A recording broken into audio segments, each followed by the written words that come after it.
बिस्मिल्लाहिर्रहमानिर्रहीम। मैं शाजिया को पसंद करता था, जो मेरी फुप्पू की बेटी थी। वो बहुत मॉडर्न और खूबसूरत थी। हजारों लड़के उस पर मरते थे, पर मेरी माँ ने जबरदस्ती मेरी शादी अपने पर्देदार भांजी से करवा दी। मुझे उसके पर्दे से सख्त नफरत थी। एक दिन मैं उसे अपने साथ पार्टी में ले गया। वहां लड़के भी थे। उसे नकाब में देखकर सब उसका मजाक उड़ाने लगे, पर वो नकाब उतारने को ना मानी, तो मैंने गुस्से में सबके सामने उसका नकाब खींच दिया। पर अगले ही लम्हे जिस्म कांपने लगा और वहां मौजूद हर शख्स अपनी नजरें झुका गया, क्योंकि मैं आदिल हुसैन एक खूबसूरत घराने में पैदा होने वाला मामूली शक्लो सूरत का लड़का था।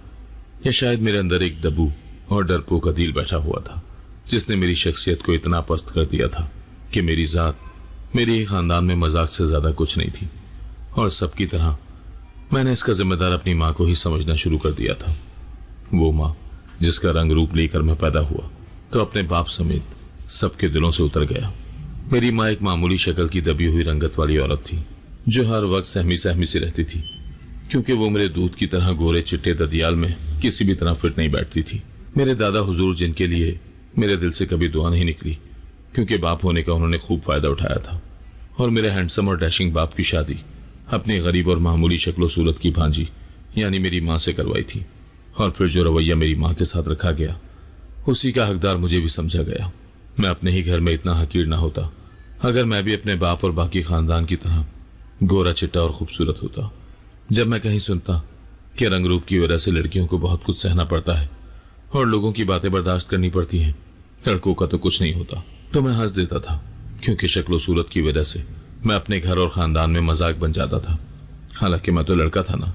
जब मेरे अब्बा ने दादा के दबाव में आकर शादी तो कर ली थी मेरी माँ से, लेकिन वो सारी जिंदगी तो उनके साथ नहीं रह सकते थे।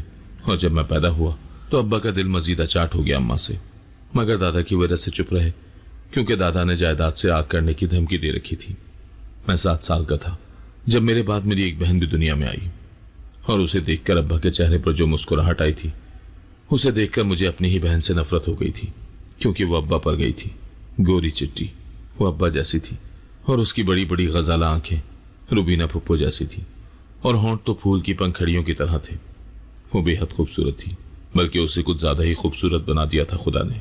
उसके हिस्से से बस थोड़ी सी अच्छी रंगत खुदा मुझे भी दे देता, तो मैं इतने कॉम्प्लेक्स का शिकार ना होता। मैं, जिसे अब्बा ने पलटकर कभी देखा भी ना था। मेरी बहन हुरैन के नाजो नखरे उठाते नहीं थकते थे। वो हुरैन से इतना प्यार करते थे कि उन्होंने हुरैन को माँ की गोद से उठाकर रुबीना फुप्पो की गोद में डाल दिया था।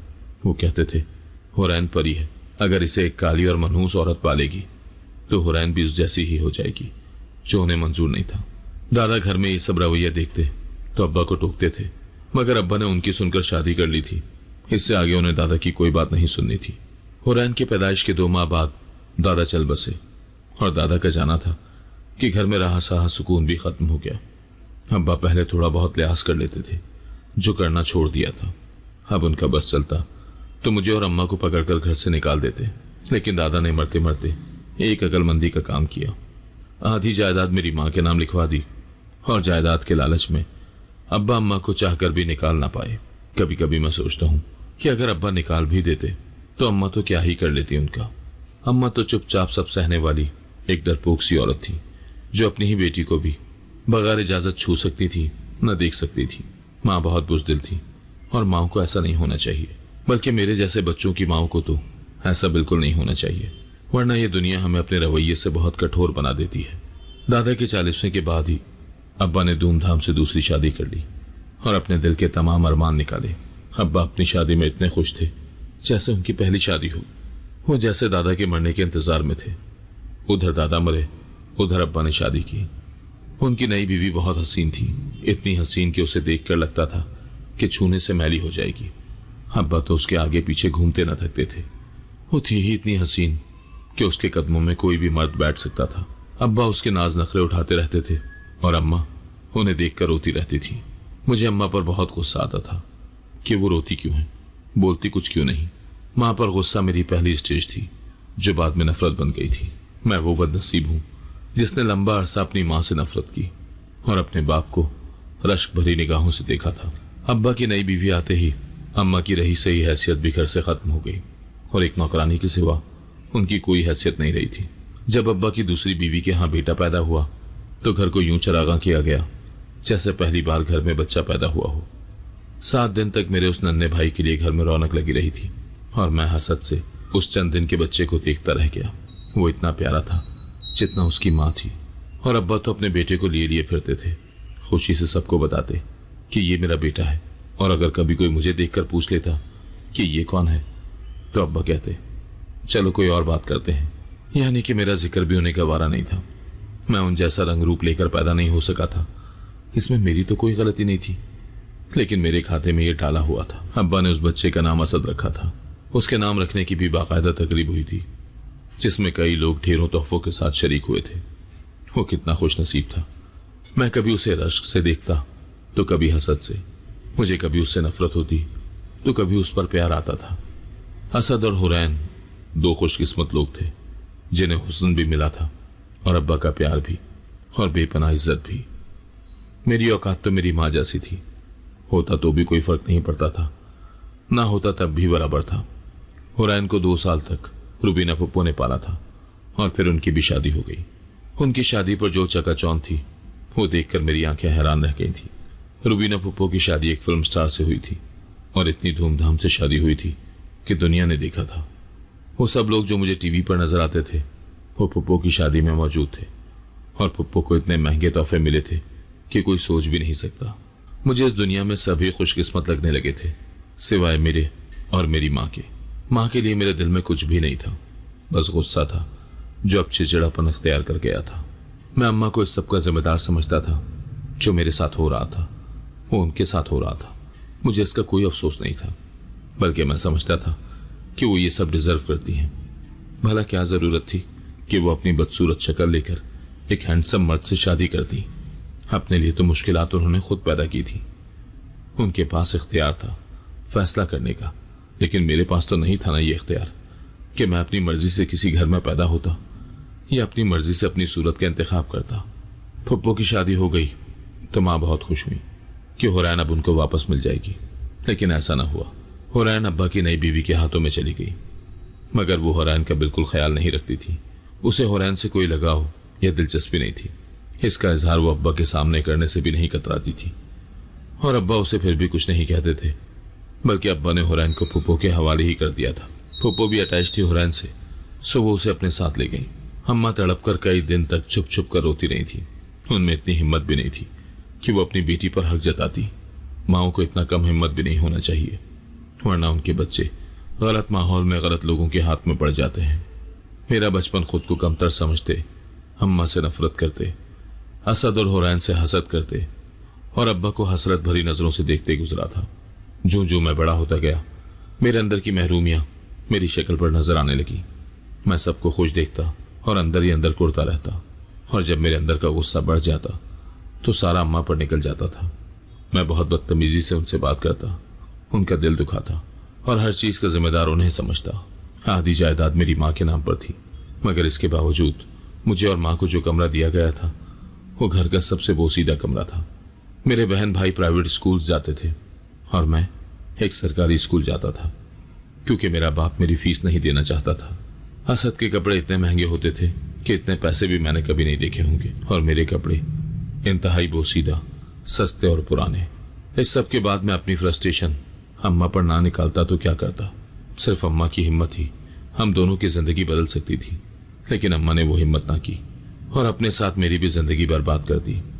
अम्मा डटकर बिजनेस से आते प्रॉफिट का अपना हिस्सा लेती रहती तो मैं भी असद जैसी लग्जरी जिंदगी जी रहा होता। लेकिन अम्मा इसी पर खुश थी कि उनका महबूब शोहर उन्हें कभी कभी चंद हजार थमा देता था। किसी से इतनी मोहब्बत भी नहीं करनी चाहिए कि इंसान खुद से मोहब्बत करना भूल जाए। मैंने लड़कपन से जवानी में कदम रखा तो खुद से अहद कर लिया था कि खुद से मोहब्बत करूंगा और खुद को संभालूंगा, खुद को एहसास कमतरी से निकालूंगा।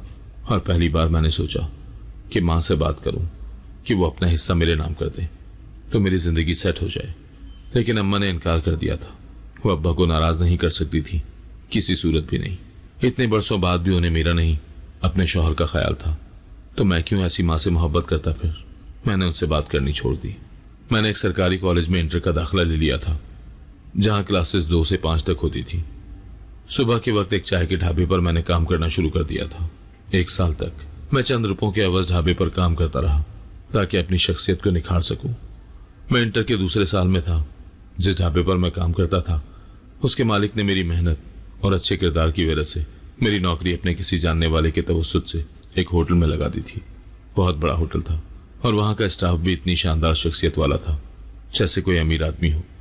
होटल का महंगा और साफ सुथरा यूनिफॉर्म पहनकर, बालों को अच्छी सी कटिंग और दाढ़ी बनवाकर जब मैंने खुद को शीशे में देखा तो एक बात तो मैं समझ गया था कि शक्ल किसी की भी बुरी नहीं होती। सब कबूल शक्ल होते हैं, बस पैसे से निखर जाते हैं। और मेरा हुसूल भी पैसे कमाने ही हो गया था ताकि मैं भी ब्रांडेड कपड़े पहनकर अच्छा लग सकूं। मैं जितनी मुझसे हो सकती थी उतनी मेहनत करने लगा और घर में कम कम वक्त गुजारने लगा ताकि मेरा सामना किसी से भी ना हो, खासकर अब्बा की दूसरी और चहेती बीवी से। वो मुझे देखकर ऐसे कराहियत से मुंह बना लेती थी जैसे किसी ममनू चीज को देख लिया हो। एक बार उसकी इस हरकत पर मैंने पलटकर जवाब दे दिया तो अब्बा ने कमरे में बंद करके मुझे लातों घूंसों से मारा था। उसके बाद मैंने नजरअंदाज करना सीख लिया था। मैं घर से इसलिए भी बाहर रहने की कोशिश करता ताकि मेरा सामना मेरी मां से ना हो। उनको देखकर मेरा खून खौलने लगता था और उनके बिला वजह के प्यार और फिक्र से मुझे चिढ़ होती थी। अगर वो इतनी मोहब्बत करती होती मुझसे तो मुझे यूं दर दर की ठोकरें ना खाने दे रही होती, बल्कि मुझे मेरा हक दिलाती। मगर वो तो अपने हुकूक से आगा नहीं थी, मेरा क्या सोचती। होटल पर काम करने से मुझ में बहुत सी मुस्बत तब्दीलियां आई थी। मेरा गुमशुदा एतमाद आहिस्ता आहिस्ता बहाल होने लगा था।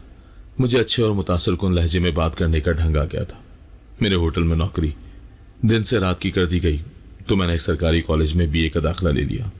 दिन को कॉलेज में जाता, वापस घर आकर 5 बजे तक सो जाता और फिर लाइब्रेरी जाकर अपने नोट्स बनाता।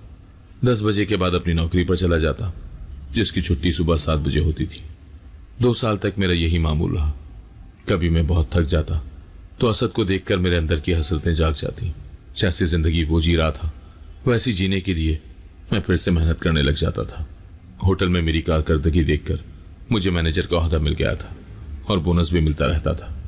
मेरा इरादा था कि मैं जल्द घर बदल दूंगा और कहीं और जाकर रहूंगा, क्योंकि उस घर में जाकर मेरा एतमाद खत्म होने लगता था और एहसास कमतरी मुझ पर गालिब आने लगती थी। मैंने बहुत मुश्किल से अपनी शख्सियत बनाई थी, उसे किसी के लिए भी मैं तबाह नहीं होने दे सकता था।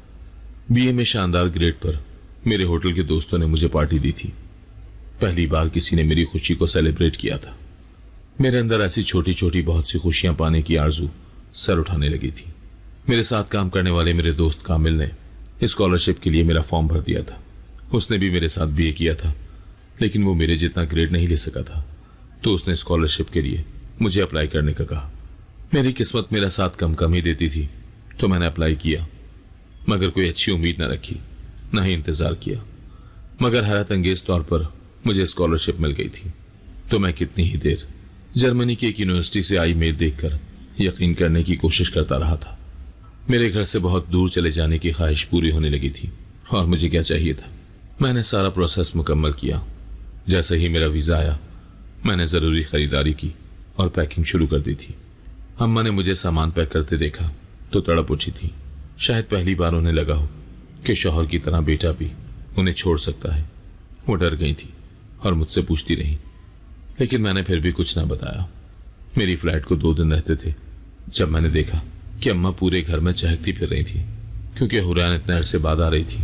फुप्पो शादी के बाद इंग्लैंड चली गई थी, क्योंकि उनका शौहर हॉलीवुड में काम करने लगा था और काफी अरसे से वो वहीं रह रही थी।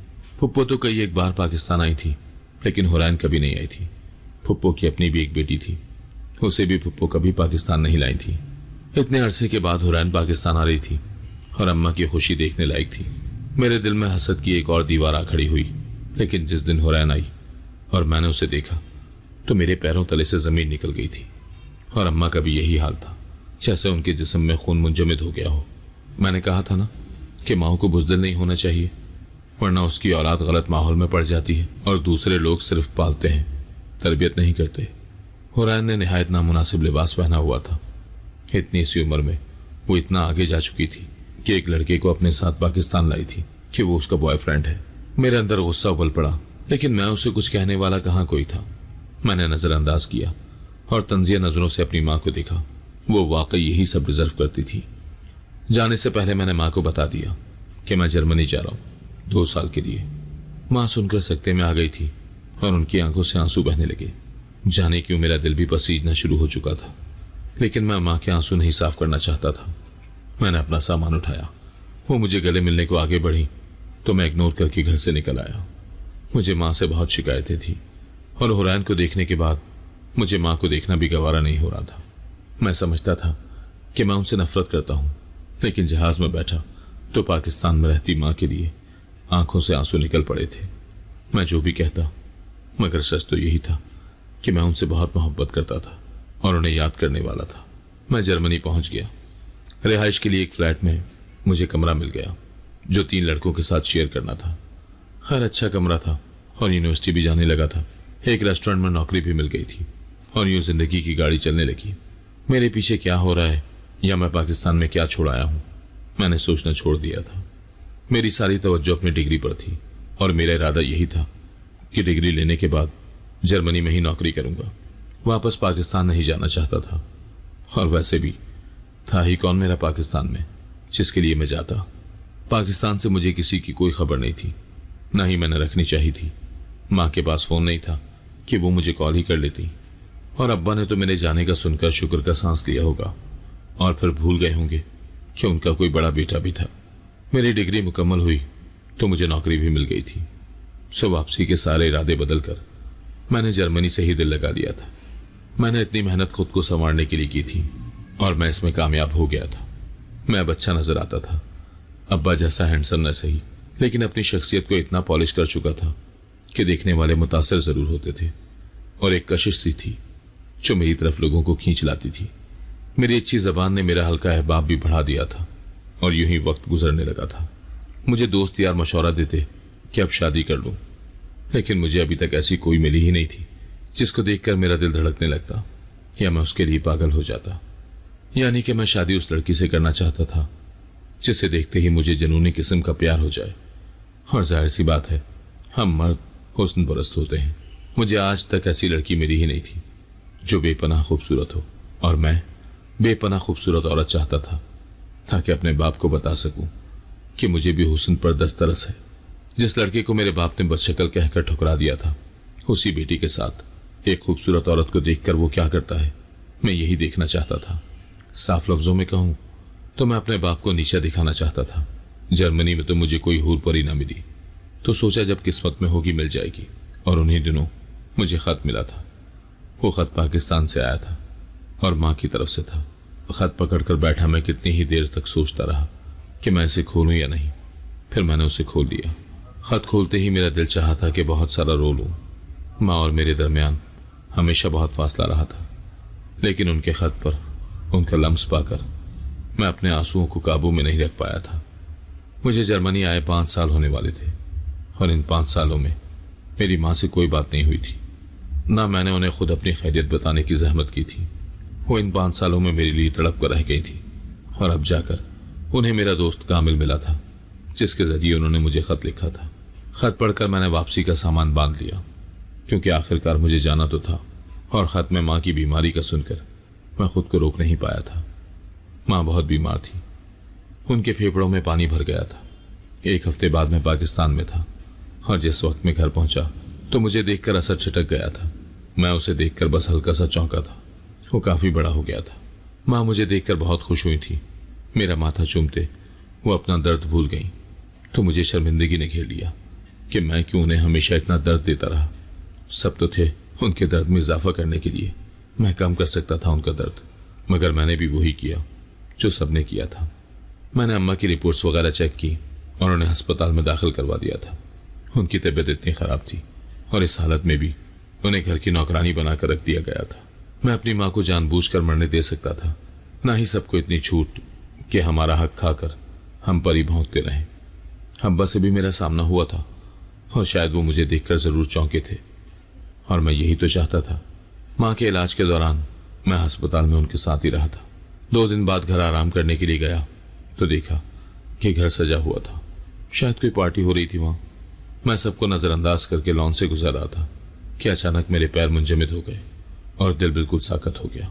मेरी पलकों ने झपकने से इनकार कर दिया और मुझे यूं लगा कि सारी कायनात मेरी नजरों के सामने घूमने लगी है। जो मैंने देख लिया था वो मेरे ऊपर बिजली बनकर गिरा था और मैं कितनी ही देर खड़ा वहां जलता रहा था। मेरे कदम वहां से हिलने से इनकारी थे। मेरा दिमाग तो कब का सुन हो चुका था। कुछ देर के बाद मेरा सकूत टूटा तो मैं बड़ी मुश्किल से चलता हुआ अपने कमरे तक आया था और धड़ाम से बेड पर गिर गया। आंखों के सामने वो मंजर घूमने लगा जब मेरे सर पर बिजलियां गिरी थी और मैं जलकर राख हो गया था। मुझे जिसका इंतजार था, मुझे जिसकी तलाश थी, वो मुझे जर्मनी में नहीं बल्कि पाकिस्तान में, बल्कि अपने ही घर में मिलेगी, ये तो मैंने सोचा भी नहीं था। वो जिसको पाकर मैं दुनिया में मोतबर हो सकता था, वो जिसके पहलू में खड़ा मैं शहजादा लग सकता था, वो तो मेरे घर में ही थी और मैं उसे दुनिया में तलाश करता फिर रहा था। मेरी मलका हुस्न यही थी। मुझे अब उसकी तलाश में मारा मारा फिरने की जरूरत नहीं थी, बल्कि मुझे उसको हासिल करने की जरूरत थी, ताकि मेरा बाप भी देख सके कि मैं किसी से कम नहीं हूं। जिस औरत को उसकी मामूली शक्ल की वजह से मेरे बाप ने ठुकरा दिया था, उसी का बेटा दुनिया की हसीन तरीन लड़की से शादी करेगा तो राख हो जाएंगे सब। वो सारी रात मैं सो नहीं सका था और अगले दिन जॉगिंग के लिए पार्क गया तो वो मुझे वहां भी नजर आई थी। वो ट्रैक सूट में भी उतनी ही खूबसूरत लग रही थी जितनी रात अपनी 19वीं सालगिरह में परियों जैसा शानदार लिबास पहने लग रही थी। वो कौन थी मैं नहीं जानता था, लेकिन मैं जानना चाहता था। वो अकेली थी, बिल्कुल अकेली। तो मैं उसके पास चला आया। रात को आपको अपने घर में देखा तो लगा कि शायद परी रास्ता भूलकर जमीन पर उतर आई है, मगर अभी जॉगिंग करते देखा तो पता चला कि नहीं, आप तो इंसान ही हैं, लेकिन शायद मैं आपसे कभी मिला नहीं। मैंने सवालिया अंदाज में उसकी तरफ देखा तो वो कुछ देर बगौर मुझे देखती रही, फिर खिलखिलाकर हंसती थी। उसकी हंसी से मुझे लगा कि मैं सब भूलने लगा हूं। कोई इतना भी खूबसूरत कैसे हो सकता है जितनी वो थी। मैं आपकी रुबीना फूफो की बेटी शाजिया हूं। सब मुझे प्यार से शाजी कहते हैं। उसने एक अदा से बाल झटके और उठकर चली गई। वो तो चली गई, लेकिन मैं जाने कितनी देर तक वहां खड़ा उस जगह को देखता ही रह गया जहां वो थोड़ी देर पहले बैठी थी। वो खूबसूरत थी और मेरी थी, लेकिन मसला ये था कि वो रुबीना फूफो की बेटी थी। रुबीना फूफो किसी सूरत उसे मेरा नहीं होने दे सकती थी। मुझे पक्का काम करना था, ऐसा कि रुबीना फूफो चाहकर भी कुछ न कर पाए, और वो काम था शाजी को अपने प्यार में लाने का। शाजी को खुद से प्यार करवाने का मेरा प्लान कई एक बार डगमगा जाता जब मैं सोचता कि शाजी मुझसे बहुत छोटी है, लेकिन मोहब्बत उम्र कहाँ देखती है, होती है तो बहुत शिद्दत की होती है, और मुझे हो गई थी। मैं शाजी को स्टॉक करने लगा। उसकी हर पसंद नापसंद सब मालूम कर लिया था। मैं शाजी को स्टॉक करने में माँ को एक बार फिर भूलता जा रहा था। एक बार फिर अपने खानदान के लिए मैं माँ को फरामोश कर रहा था। माँ ठीक होकर घर आ गई तो मैंने फुल फोकस शाजी पर लगा दिया था, और एक मजीद काम करना मैं नहीं भूला था। वो था माँ को लंबा सा लेक्चर और अपने छोड़ जाने की धमकी देकर अम्मा के हिस्से की जायदाद के लिए अब्बा पर केस चला तो अब्बा बौखला गए और हम पर अपना जोर दिखाने की कोशिश की, लेकिन अब मैं उनसे डरने वाला नहीं था। जायदाद के बंटवारे में पहला फैसला घर का हुआ था, जो 2 हिस्सों में तकसीम हुआ था। सारे घर पर कब्जा जमा कर बैठने वाले और अब्बा और उनका खानदान तो ओसे से भरा बैठा था। उन्हीं दिनों मेरी जिंदगी में एक और अच्छी चीज हुई, या यूं कह लें कि उन दिनों मेरी किस्मत मेरा साथ दे रही थी कि मेरी शाजी से अच्छी हेलो हाई और फिर दोस्ती हो गई थी। वो अक्सर ही हमारे घर आती रहती थी क्योंकि फुप्पो पाकिस्तान शिफ्ट हो गई थी, और हुरैन के बारे में शाजी से ही सुना कि उसने बाहरी शादी कर ली है किसी अंग्रेज से। हुरैन से मेरी ऐसी कोई अटैचमेंट नहीं थी, सो उसको मैंने फिर से डिस्कस ना किया। मेरी और शाजी के दरमियान ज्यादा बातें शाजी की ही होती थी। शाजी कपड़ों का कलेक्शन, मेकअप, ज्वेलरी, हर चीज इतनी महंगी और ब्रांडेड पहनती थी कि उस पर सालों बात की जा सकती थी। शाजी बहुत ही मॉडर्न और फैशन सेंस रखने वाली लड़की थी। उस जैसी लड़की किसी को मिल जाना बहुत कमाल की बात होती है। मैं तो उसका गर्विदा था, और आहिस्ता आहिस्ता मैंने उसे भी अपना गर्विदा कर लिया था। असद उसे पसंद करता था, लेकिन जब वो असद को नजरअंदाज करके मेरे साथ घंटों गुजारती थी तो मैं खुद को आसमान में उड़ता हुआ महसूस करता था, और जब उसके हाथ बढ़ाने पर वो इनकार करके उसका हाथ झटक देती थी तो मेरे दिल को अनजाना सा सुकून मिलता था। अब सब कुछ असद को तो नहीं मिल सकता था, हमेशा सब उसे मिलता आया था, और अब मेरी पारी थी। अब मेरी किस्मत मेहरबान थी, अब सब मुझे ही मिलना था। शाजी मुझे ही मिलनी थी, और अब इस बात का मुझे यकीन हो गया था कि शाजी मुझसे ही शादी करेगी, चाहे फुप्पो ना भी चाहे तो। मैं अपना काम कर चुका था। मैं शाजी के दिल में अपने लिए मोहब्बत भर चुका था। कोर्ट ने फैसला सुना दिया था और अम्मा का हिस्सा मुझे मिल गया था। अब्बा बौलाए बौलाए से फिरते थे, उन्हें सब कुछ अपने हाथ से जाते हुए नजर आ रहा था और असद की धमकियां भी उरूज पर थी। वो शाजी के लिए घर में लड़ रहा था और शाजी ने सबके सामने उसे थप्पड़ मारकर इनकार कर दिया था और मेरा हाथ थाम लिया था। वो शाजी जिस पर हजारों लड़के और दुनिया मरती थी, वो मेरे लिए सब कुछ करने को तैयार थी। इससे बढ़कर मेरी खुशनसीबी क्या होगी। रुबीना फुप्पो कई एक बार मुझे वार्न कर चुकी थी और सख्ती से शाजी से दूर रहने का कहा था, लेकिन मैं कहाँ मानने वाला था। मैं शाजी से शादी करके सबके मुंह बंद करवाने वाला था। अम्मा मुझे समझा समझा कर थक चुकी थी कि मैं इन लोगों के चक्करों में ना पड़ूं, ये मुझे कहीं का नहीं छोड़ेंगे। लेकिन मैंने हमेशा की तरह अम्मा की नहीं, अपनी सुनी और अपनी ही की। मैंने शाजी से फैसला किया कि हम कोर्ट मैरिज करेंगे और उसके बाद ही इन्फॉर्म करेंगे सबको। मैं तो सोच सोच कर इतना खुश हो रहा था कि जब मेरे जर्मनी वाले पाकिस्तानी दोस्तों को पता चलेगा कि मैंने एक सुपरस्टार की बेटी से शादी की है तो मेरी कितनी वाहवाह होगी। और दोस्तों के साथ मिलकर खूब पार्टियां करने का प्लान था। शाजी थी भी इसी तरह की लड़की, मॉडर्न लिबास पहनने वाली, पार्टी शार्टी करने वाली, और शायद अंदर से मैं भी ऐसा ही था।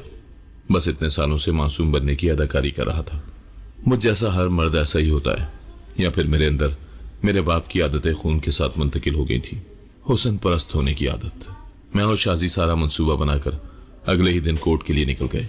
अभी हम रास्ते में ही थे जब एक जगह शाजी ने गाड़ी रुकवा दी और बच्चों की तरह खुश होने लगी, क्योंकि उस रास्ते पर शाजी की फेवरेट कॉफी शॉप थी। मैं उतरकर कॉफी लेने जाने लगा जब शाजी ने कहा वो खुद मेरे लिए लेकर आना चाहती है, उसे खुशी होगी। तो मैं उसके कहने पर ही फिदा हो गया था। थोड़ी देर बाद वो 2 कप कॉफी के साथ लौटी थी। गाड़ी फिर से चल पड़ी और हम दोनों बातों के साथ कॉफी एंजॉय करने लगे जब मुझे चक्कर आना शुरू हो गए और मेरी आंखों के सामने अंधेरा सा छाने लगा। और फिर मैं धीरे धीरे होशो हवास से बेगाना होता चला गया था। मुझे जाने कितनी देर बाद होश आया जब मैंने खुद को अपनी गाड़ी में ही पाया था। गाड़ी में ना ड्राइवर था और ना ही शाजी थी। मैं बौखला गया और शाजी को ढूंढने लगा, लेकिन वो मुझे कहीं नहीं मिली। मेरा सर अभी तक चकरा रहा था। बहुत मुश्किल से मैं ड्राइव करके घर पहुंचा और सामने का मंजर देखकर मेरे पैरों तले से जमीन निकलती चली गई थी और सर पर आसमान आ गिरा था। मैं बहुत बुरी तरह गिर चुका था। मेरे होशो हवास मेरा साथ छोड़ने लगे थे। मुझसे अपने कदमों पर खड़े होना मुश्किल हो रहा था। मैंने डबडबाती आंखों से लॉन को देखा जो दुल्हन की तरह सजाया हुआ था, और फिर उस दुल्हन को देखा जो मुझसे वफा के वादे करके उस वक्त दुल्हन बनी मेरे ही भाई के पहलू में खड़ी मुस्कुरा रही थी। मैं एक बार फिर खाली हाथ रह गया था और असदबाजी ले गया था। मुझे गलतफहमी हो गई थी कि मैं उन लोगों से जीत सकता हूँ। माँ ने सही कहा था कि ये लोग मुझे कहीं का नहीं छोड़ेंगे, और वाकई उन्होंने मुझे कहीं का नहीं छोड़ा था। सच जानकर तो मेरी टांगों से सांस निकल गया था और मैं जमीन पर बैठता चला गया। मेरे साथ इतनी बड़ी चाल चल दी गई थी और मैं इसे अपनी जीत समझकर मस्त हुआ फिर रहा था। मैंने कैसे सोच लिया था कि इतनी हसीन लड़की मुझसे मोहब्बत करेगी।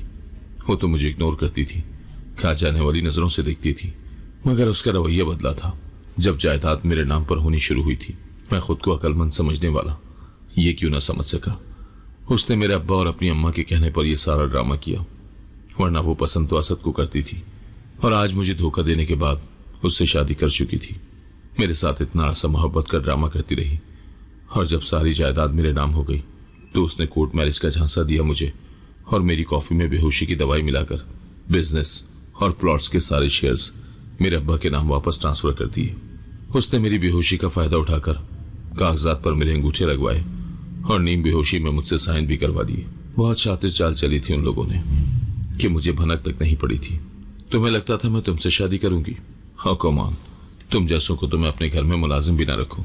भले अच्छे कपड़े पहनकर खुद को निखारने की कोशिश कर लो, रहोगे तो तुम वही एक बदसूरत माँ के बदशक्ल बेटे।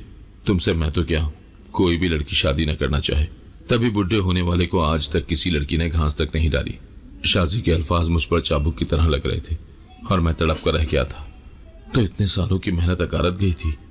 मैं आज भी वहीं खड़ा था जहां बचपन में खड़ा था, और सब मुझे धुतकार रहे थे। मैं एक बार फिर से धुतकारा गया था। खबरदार, मेरे बेटे को किसी ने कुछ कहा तो, और तुम क्या समझती हो बहुत कोई हूर हो तुम? अरे तुम जैसी हसीनाएं रुकती फिर रही हैं, तुम्हारी जरूरत है भी नहीं मेरे बेटे को। अपने बेटे के लिए मैं तुमसे भी लाख गुना खूबसूरत लड़की लाऊंगी, और आज ही लाऊंगी। मैंने पहली बार अम्मा की इतनी गरजदार आवाज सुनी थी। वो मेरे लिए बरसों बाद आज बोल पड़ी थी, मगर उनका बोलना अब मेरे किसी काम का नहीं था। मेरा जो नुकसान होना था वो हो चुका था। न मेरे पास आधे घर के सिवा कुछ बचा था और न ही मेरा दिल बचा था, जो शाजी के लिए धड़क धड़क कर सीने से बाहर आ रहा था।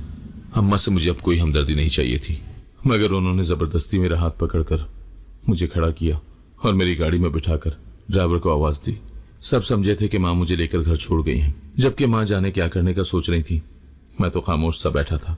शाजी से मैंने इतनी मोहब्बत की थी, वो मेरे साथ ऐसा कैसे कर सकती है। सारा रास्ता मैं यही सोचता रहा और कई प्लान बनाने लगा, शाजी को फिर से पा लेने के, उसके दिल में अपनी जगह बनाने के। उसके ऐसे रवैये के बावजूद मैं उससे मोहब्बत करता था और छोड़ नहीं सकता था उसे। मैं होश की दुनिया में तब आया जब गाड़ी एक पुरानी और बोसीदा गली में एक छोटे से घर के पास रुकी। वो घर क्या था, 2 कमरों की मिट्टी की बनी हुई झोंपड़ी थी जहां से धुआं उठ रहा था। शायद कोई चूल्हा जलाकर खाना बना रहा था। अम्मा मुझे अंदर ले आई, जहां मैंने अम्मा की उस बहन को दूसरी बार देखा जिसे एक बार बचपन में अपने घर देखा था और अब्बा ने धक्के मारकर उसे घर से निकलवा दिया था, क्योंकि वो कचरा चुनने वाले की बीवी थी और शक्ल सूरत में भी मेरी अम्मा जैसी थी। उस दिन के बाद मैंने खाला को कभी नहीं देखा था। मुझे देखकर वो बहुत खुश हुई थी और फिर कुछ देर अम्मा और खाला एक दूसरे के कान में खुसर फुसर करती रही। उसके बाद जो हुआ मेरे होश जगह पर लाने के लिए और मुझे एक बार फिर अम्मा से बदजन करने के लिए काफी था। अम्मा ने मुझे इतना गिरा हुआ समझ लिया था कि एक कचरा चुनने वाली की बेटी से मेरे निकाह का बंदोबस्त कर दिया था और मेरे मना करने पर मुझे वास्ते कस्में देकर मेरा निकाह जबरदस्ती करवा दिया था। बड़े से घूंघट में लड़की को अपने सामने देखकर मुझे कराहियत आई थी। ऐसे पर्देदार लड़कियां मुझे कहां पसंद थी कि अम्मा ने मेरी शादी उससे करवा दी थी। उसका नाम शाइस्ता था और उसकी पहचान के लिए इतना काफी था कि वो कचरे वाले की बेटी थी। मुझे तो उसके वजूद से भी घिन आई थी। अम्मा उसे साथ ले आई तो रुबीना पप्पू हंस दी थी कि ये क्या अजूबा था जिसे तुम इतनी अकड़ से लेने गई थी। मेरा दिल मजीद खट्टा हो गया था। एक खूबसूरत और मॉडर्न बीवी का मेरा ख्वाब अम्मा ने चकनाचूर कर दिया था। शाइस्ता को अम्मा ने मेरे कमरे में रहने का कहा तो मैंने अपने कमरे में जाना छोड़ दिया। मैं एनेक्सी में शिफ्ट हो गया था क्योंकि मैं शाइस्ता को देखना नहीं चाहता था। वो अम्मा की भांजी थी, उसकी शक्ल कैसी होगी ये मैं क्या सभी बिना देखे बता सकते थे। मेरे अंदर एक जंग सी जारी थी जो खत्म नहीं हो रही थी। मैं अपनी आंखों के सामने हसद और शाजी को घूमते फिरते पार्टियां एंजॉय करते देख रहा था और खुद को तकलीफ देता था। मेरी बीवी तो इस काबिल भी नहीं थी कि उसे किसी पार्टी में अपने साथ लेकर जाता। ऊपर से उसका बड़ा सा हिजाब और पूरा मुंह छुपाता नकाब मेरी बेइज्जती करवा के रख देते। मेरे दोस्तों ने मेरे लिए शादी की पार्टी रखी तो मुझे मजबूरन उसे साथ ले जाना पड़ा, लेकिन मुझे कोफ्त और शदीद नफरत हुई ये देखकर कि उसने अपने बदसूरत थोपड़े पर फिर से नकाब किया हुआ था। वो होगी कैसी, अपनी माँ और मेरी माँ की तरह काली शक्ल वाली, बदसूरत, और अपनी सूरत ऐसे छुपाती थी जैसे उससे ज्यादा हसीन दुनिया में कोई ना हो। हम पार्टी में पहुंचे तो वहां सही एंजॉय करने के तमाम इंतजाम थे, लेकिन शाइस्ता को देखकर सब खराब हो गया था और सबके कहकाओं में इजाफा हो गया था। शाइस्ता की वजह से इतनी बेइज्जती झेल रहा था, मेरा दिल तो उसका गला घोंटने को कर रहा था, मगर मैं जब्त कर गया। मेरे दोस्त यार मेरा मजाक उड़ाते रहे थे और कॉलेज की एक दोस्त जो मेरे सारे मसलों से वाकिफ थी हंसकर बोली कि चेहरा इसीलिए छुपा रही होगी कि जिस तरह तुम्हारी माँ को शक्ल देखते ही तुम्हारे बाप ने ठुकरा दिया था, तुम भी ना ठुकरा दो। बदसूरत लड़कियां ही इतने पर्दे करती हैं, वरना हुस्न हो तो उसे कौन छुपाता है। उसकी बातों पर मेरा दिल जलकर रह गया था और फिर मेरे दोस्तों ने ग्रुप बनाकर मुझे ट्रोल करना शुरू कर दिया था। वो अपनी तरफ से मजाक कर रहे थे, लेकिन मजाक में ऐसी ऐसी बातें बोल रहे थे जो मेरे गुस्से को हवा दे रही थी और मेरा दम घुटता जा रहा था। मेरे चंद दोस्तों ने मुझ पर प्रेशर डाला कि जा और उतार कर भाभी का नकाब दिखा दे सबको कि भाभी बदसूरत नहीं है। वो ऐसी सब बातें करके एक दूसरे के हाथ पर हाथ मारकर हंस रहे थे और मुझे उकसा चुके थे अपनी बीवी को सबके सामने बेपर्दा करने के लिए। मैंने गुस्से से एक कोने में सहम कर खड़ी शाइस्ता को देखा और उसकी तरफ बढ़ने लगा। मैं आज उसका नकाब उतारकर उसकी शक्ल देख लेना चाहता था ताकि फिर वैसे ही जलील करके अपनी जिंदगी से निकाल दूं जैसे अब्बा ने मेरी अम्मा को निकाला हुआ था। मैं गुस्से से शाइस्ता के पास गया और इससे पहले कि वो कुछ समझती, मैंने एक झटके से उसका बड़ा सा हिजाब जिसके साथ नकाब अटैच था उतार कर दूर फेंक दिया और फिर मैं पत्थर का हो गया था। यूं लगा मेरा खून मेरी रगों में जमने लगा है। इतनी गर्मी में भी इतनी ठंड महसूस हुई कि मुझे लगा कि मैं वहीं खड़े खड़े बर्फ का पुतला बन जाऊंगा। जाने क्या चीज थी जिसने मुझे कपकपाहट पर मजबूर कर दिया था। और सिर्फ मैं ही नहीं, वहां खड़े सब लोग ऐसे हो गए थे जैसे किसी ने वक्त को रोक दिया हो। सबकी टांगे शल और जिस्म सर्द हो चुके थे। सभी कांपने लगे थे और फिर सब नजरें झुका देने पर मजबूर हो गए थे, क्योंकि सामने खड़ी लड़की में कुछ बहुत खास था। इतना खास कि उसकी तरफ नजर उठाकर देखा नहीं जा रहा था। सबकी नजरें ना झुकती तो उन्हें लगता था कि वो अंधे हो जाते। शाइस्ता ने भरी आंखों से मुझे देखा और अपना हिजाब फिर से ओढ़कर पार्टी से निकलती चली गई। उसके जाने के बाद भी मैं कितनी देर तक वहीं खड़ा रहा। मेरी टांगे हिलने से इनकारी थी, क्योंकि मैंने ऐसा मंजर देखा था जैसा न कभी सोचा था, न कभी गुमान किया था कि हो सकता है। वो लड़की जिसे मैं उसके पर्दे की वजह से बदसूरत कह रहा था, वो बदसूरत नहीं थी। वो तो सारे जहां का हुस्न लिए घूमती थी और पर्दा उसकी अल्लाह वाली होने का सबूत था। वो बहुत अल्लाह वाली थी। उसके चेहरे पर ऐसी चमक थी कि आंखें चुंधिया गई सबकी। कोई उसे नजर भरकर देख नहीं सका था और मैं वो बदकिस्मत था जिसने अपनी बीवी का तमाशा सबके सामने बना दिया था। मैंने एक अल्लाह वाली को बेपर्दा करने का गुनाह कर लिया था। मैं सारी जिंदगी खुद को विक्टिम समझता रहा था, लेकिन मैं विक्टिम नहीं था, बल्कि मैं तो अपनी ही कहानी का विलन था। शाजी की जाहिरी शक्ल सूरत के पीछे पागल होकर अब्बा से बदला लेने के लिए मैं अब्बा जैसा ही बन गया था। मैं तो उन जैसा कभी नहीं बनना चाहता था, मगर मैं वही हो गया था जो वो थे। मैंने खड़े खड़े अपना मुहासबा कर लिया था और सर झुकाए उस दुनियावी महफिल को हमेशा के लिए अलविदा कहकर निकल आया था। शाइस्ता को मेरा करके खुदा मुझे राह रास्त पर लाया था। मैं खुश हो गया कि खुदा मुझसे मोहब्बत करता है, तभी भटकने से बचा गया मुझे। वो सारी रात मैंने मस्जिद में काटी थी और अगले दिन बहुत हिम्मत करके घर आया तो पहला थप्पड़ मां से खाया था। निकले ना तुम अपने बाप जैसे। मुझे लगा मेरी मां ने मुझे गाली दे दी है। मैं तड़प कर उनके पैरों में बैठ गया था। मैं बहुत रोया और वो आंसू नदामत के आंसू थे और आंसू साफ करने वाली मां थी। उसने मुझे माफ कर दिया था, मगर वो जिसे मैंने बेपर्दा कर दिया था उससे माफी मांगने की हिम्मत ही नहीं हो रही थी। मगर वो वाकई अल्लाह वाली ही थी, तभी तो उसने उसकी सूरत पर अपनी जात की वो चमक उतारी थी कि मुझ जैसे देख लें तो अपनी आखिरत बना लें। उसने मेरे कुछ कहे बगैर ही मुझे माफ कर दिया था। ये उसका बड़ापन था। मैंने घर बेचकर कहीं और शिफ्ट होने का फैसला किया तो अम्मा और शाइस्ता ने मेरे फैसले पर आमीन कहा था। मैंने घर का अपना हिस्सा अब्बा को ही बेच दिया था, क्योंकि बाहर किसी को बेच नहीं सकता था। घर बेचकर एक दूसरे अच्छे साफ सुथरे इलाके में घर ले लिया। शाइस्ता ने घर पर ही बच्चों को मदरसा पढ़ाना शुरू कर दिया था। मैंने अपना स्टोर खोल लिया था। कभी कभी मुझे खुद पर हंसी आती कि दुनिया को दिखाने के लिए मैं क्या से क्या बनता गया था, जबकि सुर्खरू तो मुझे अपने रब की नजर में होना था और वो रब जाहिर नहीं बातें देखता है। हम 3 लोग अपने छोटे से घर में खुश और मुतमईन थे, जबकि सुना है कि असद को जेल हो गई है। वजह पता चली तो कांप कर रह गया था मैं। उस छोटे से लड़के ने 2 लोगों की जान ले ली थी। उसकी माफी नहीं मिल सकती थी। उसने शाजी को किसी तुर्किश लड़के के साथ रंगे हाथों पकड़ा तो दोनों को मार दिया। असद की मां ये सब सुनकर बर्दाश्त न कर सकी और मर गई। हसीन लोगों को खुद पर इतना घमंड क्यों होता है? आखिर बदसूरत लोगों की तरह उन्हें भी तो मर जाना होता है। शाजी की मौत पर पप्पू आग बगोला हो गई थी और किसी सूरत असद को बख्शने वाली नहीं थी। अब्बा उनकी मिन्नत जारियां करते रहे, लेकिन पप्पू ना मानी। अकेलेपन और टेंशन से अब्बा को फालिज हो गया था। वो बिस्तर के हो गए थे। मैं उन्हें देखने गया था और वापसी पर उन्हें अपने घर ले आया। मेरी बीवी और मां ने खंदा पेशानी से उन्हें वेलकम कहा था। दरगुजर करने वाला रब के बहुत करीब होता है, ये मैंने शाइस्ता से ही सीखा था। और अब तो मेरे दिल से हर हसद और बुग़्ज़ निकल चुका था। मैं अपने दिल में किसी के लिए भी नफरत महसूस नहीं करता था, अपने बाप के लिए भी नहीं। उसने जो किया उसकी सजा रब ने दी और जो रह गई वो आखिरत में भुगतेगा, मगर मुझे कोई हक नहीं उन्हें सजा देने का। मेरे लिए वो 1000 गुनाह करके भी मोतबर ही रहते, क्योंकि वो मेरे बाप थे। अम्मा और शाइस्ता अब्बा की बहुत खिदमत करती थी, बहुत ख्याल रखती थी, और अब्बा ये सब देखकर शर्मिंदगी से बस रोए जाते थे। वो शर्मिंदा हो गए थे, यही काफी था। और वैसे भी अच्छा सच्चा मुसलमान तो वही होता है, अपने रवैये से सामने वाले को एहसास दिलाए कि वो गलत था। मैंने अच्छा इंसान और मुसलमान होना शाइस्ता से सीख लिया। बेशक अच्छी बीवी आपको जन्नत तक ले जाती है। अगर आपको आज की कहानी पसंद आई है तो वीडियो को जरूर लाइक कीजिएगा और अपने दोस्तों के साथ भी शेयर कीजिएगा। और हाँ, अगर आपने अभी तक हमारा चैनल सब्सक्राइब नहीं किया तो जरूर सब्सक्राइब करें। मिलते हैं कल एक नई और दिलचस्प कहानी के साथ। अल्लाह हाफिज।